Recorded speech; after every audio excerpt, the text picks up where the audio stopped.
एक बार एक बहुत बड़ा नेता एक साधु के छोटे से आश्रम में गया।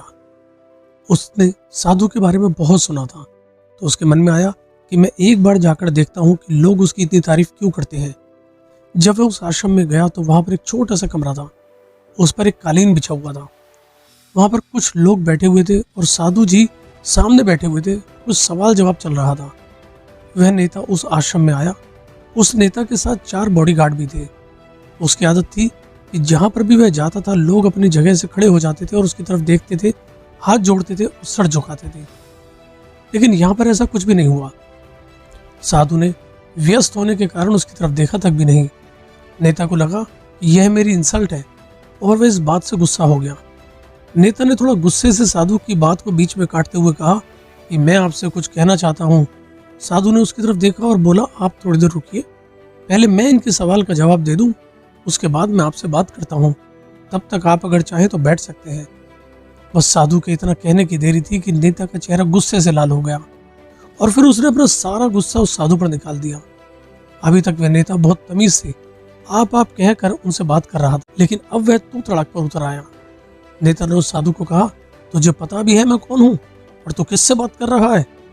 साधु ने उसकी तरफ देखा और कहा, मुझे इससे कोई फर्क नहीं पड़ता कि आप कौन है, लेकिन आप जो कोई भी है, अगर आप चाहते हैं कि मैं आपके सवाल का जवाब दूं या आपसे बात करूं तो आपको कुछ देर रुकना होगा। और साधु के यह कहते ही नेता गुस्से से पागल हो गया और वहीं सबके सामने चीखने चिल्लाने लग गया, अब मैं तुझे तेरी असली औकात दिखाऊंगा। तूने मुझसे पंगा लेकर ठीक नहीं किया। तुझे पता भी है मैं तेरे बारे में क्या सोचता हूँ? साधु ने फिर से नेता की तरफ देखा और बड़े ही प्रेम से कहा, मुझे इससे कोई फर्क नहीं पड़ता कि आप मेरे बारे में क्या सोचते हैं। आप जो चाहे मेरे बारे में सोच सकते हैं। फिर नेता ने उससे कहा कि तू चाहे सुनना चाहता है या नहीं, लेकिन मैं तुझे यहीं सबके सामने बताऊंगा कि मैं तेरे बारे में क्या सोचता हूँ। तू कोई साधु नहीं है, तू एक बहुत ही घटिया इंसान है। तू एक ढोंगी और पाखंडी है। यहाँ पर जितने भी लोग बैठे हैं उन सबको बेवकूफ बना रहा है।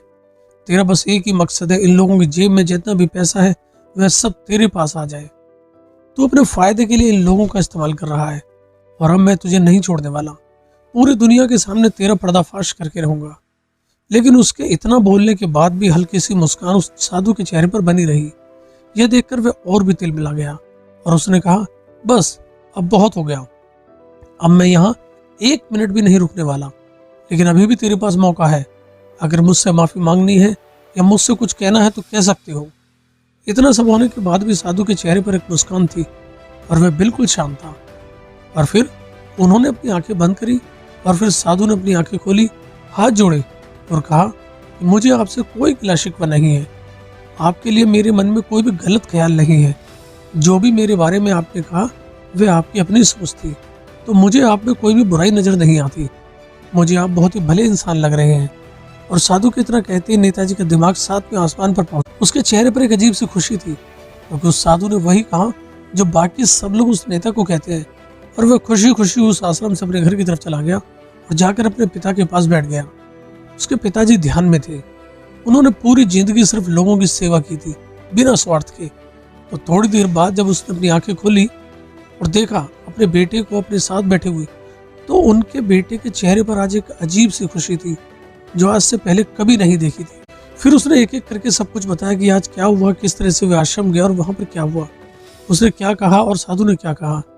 जब उसके पिताजी ने पूरी बात सुनी तो वो थोड़ा मुस्कुराए और अपने बेटे को देखकर बोले कि उन्होंने तुम्हारी तारीफ नहीं की, क्योंकि उन्होंने वह नहीं कहा जो तुम हो, बल्कि उन्होंने वह कहा जो वे खुद है। और तुमने जो भी कुछ उनको कहा वो नहीं कहा जो वो है, बल्कि तुमने वो कहा जो तुम खुद हो। यही बात वेदों में भी कही गई है, यथा दृष्टि तथा सृष्टि। यह दुनिया तुम्हें वैसी नहीं दिखती जैसी यह दुनिया है। यह दुनिया तुम्हें वैसी दिखती है जैसे तुम खुद हो। जिसकी नजर जैसी है उसके लिए यह दुनिया वैसी ही है।